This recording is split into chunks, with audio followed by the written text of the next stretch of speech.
been the most chaotic lead-up to a budget in living memory, with resignations, hostile briefings, and...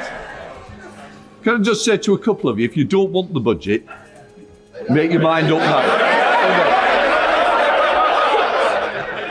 Nobody wants this budget, Mr. Speaker. With resignations, hostile briefings, and leaks galore, even just in the last 10 minutes, an unprecedented leak of the OBR analysis. That Labour's fiscal fandango is the single biggest reason why growth has flatlined. Does the Prime Minister agree with Andy Haldane, and does he have an explanation for this complete shambles? We all know the biggest shambles in living history, the Liz Truss budget. The leaks were unacceptable. So will the Prime Minister launch an investigation into the budget leaks and punish those responsible? Mr. Speaker, it's literally about 25 minutes before the budget will be set out in August.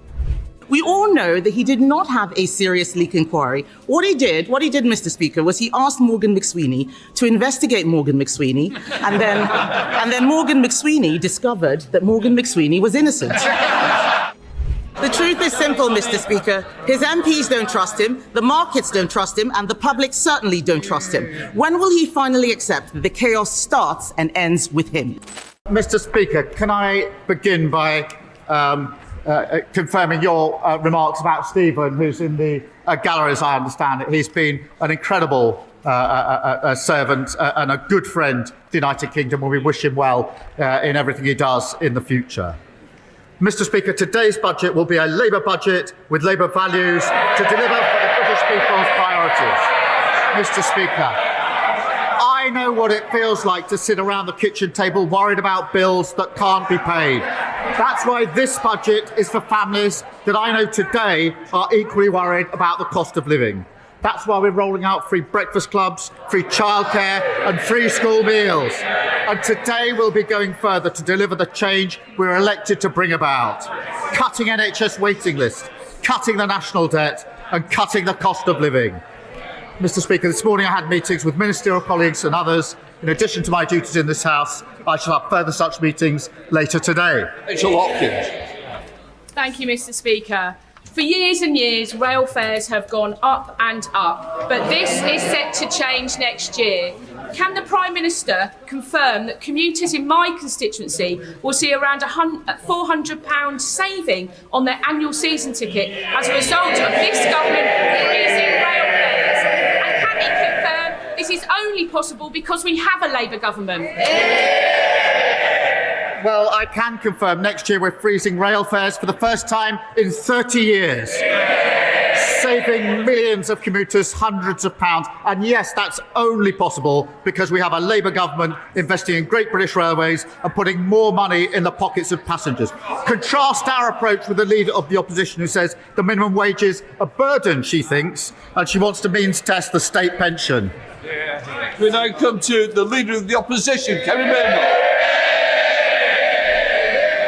Thank you, Mr. Speaker. And can I first pay tribute to the many farmers who have come to Westminster today to protest the shameful attack on them in last year's budget.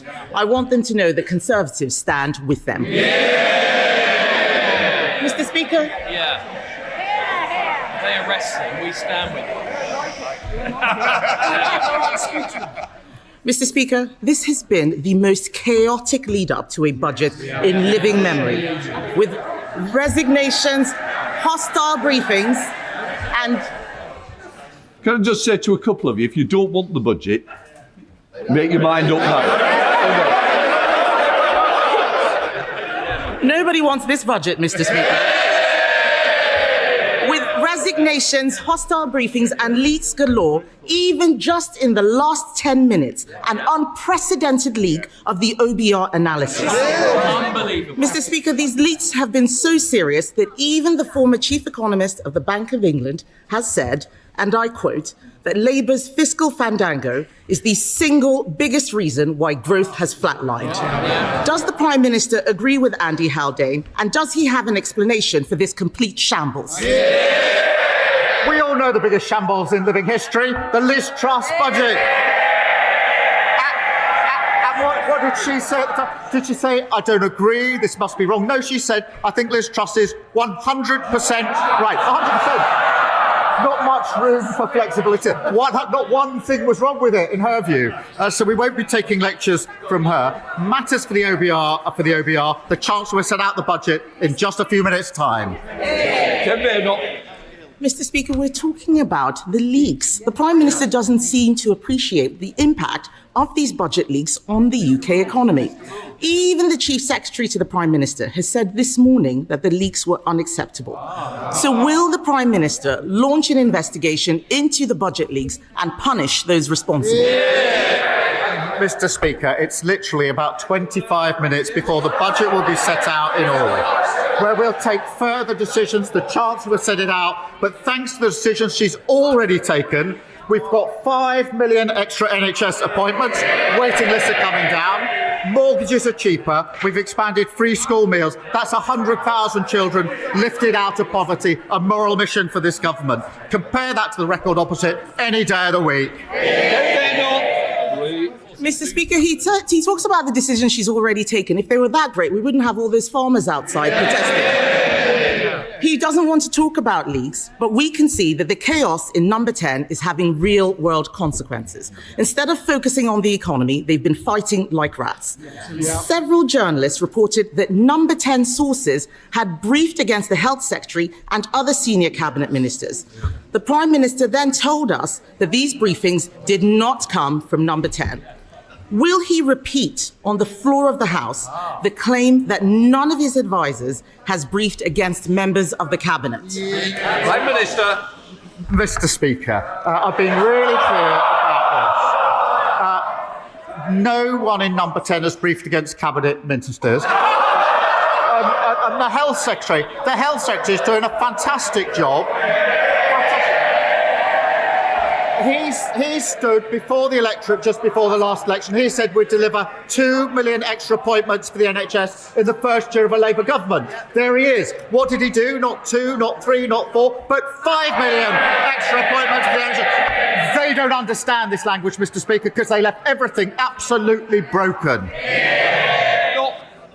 Mr. Speaker, the Prime Minister expects us to believe him. No one does. We all know that he did not have a serious leak inquiry. What he did, Mr. Speaker, was he asked Morgan McSweeney to investigate Morgan McSweeney, and then Morgan McSweeney discovered that Morgan McSweeney was innocent.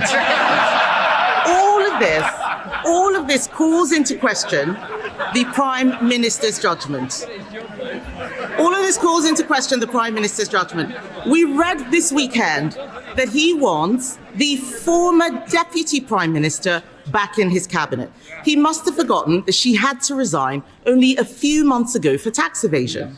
When did the Prime Minister decide that lawbreakers can be lawmakers? Mr. Speaker, while she's scrolling through Twitter, we've delivered rail fares frozen, prescription charges frozen, the minimum wage boosted. We're focusing on the cost of living, the single most important thing for this country. She's focusing on tittle-tattle. Kemi Badenoch. It's not tittle-tattle, Mr. Speaker. We all know that he's only talking about welcoming the Deputy Prime Minister back because he is desperate to shore up his crumbling leadership. But if he were to welcome her back, will he set a condition that she must pay back the £40,000 of property taxes she avoided, the same property taxes they're very happy to put on everyone else, and will she also return her £17,000 of severance pay? Prime Minister. Mr. Speaker, the former Deputy Prime Minister is the biggest social mobility story this country has ever told. She started from humble beginnings and fought her way to the very top. I'm very proud of what she's achieved in politics. I'm very proud of everything she's done for this Labour government. Kemi Badenoch. That sounds like a no, Mr. Speaker. I've never heard the Prime Minister speak so highly of people avoiding their taxes. But in summary, this just looks like a government that is a slow-motion car crash. His cabinet are briefing against each other, his MPs are planning for life after him, and the most chaotic run-up to a budget in recent memory is happening on his watch. Even the Chief Whip is telling MPs that he wants out. The truth is simple, Mr. Speaker. His MPs don't trust him, the markets don't trust him, and the public certainly don't trust him. When will he finally accept that the chaos starts and ends with him? The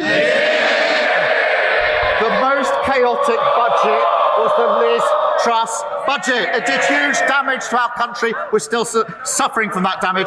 And what did she say about Liz Truss? She obviously does still think it. When asked, was Liz Truss right? 100% right, she said. The most chaotic, damaging budget there's ever been. And she sticks by it. I'm very interested to see her response to this budget if she thinks Liz Truss got it right. Mr. Speaker, what we're doing is focusing on cutting waiting lists, cutting the national debt, cutting the cost of living, renewing our country, a Labour budget with Labour values, delivering for the British people.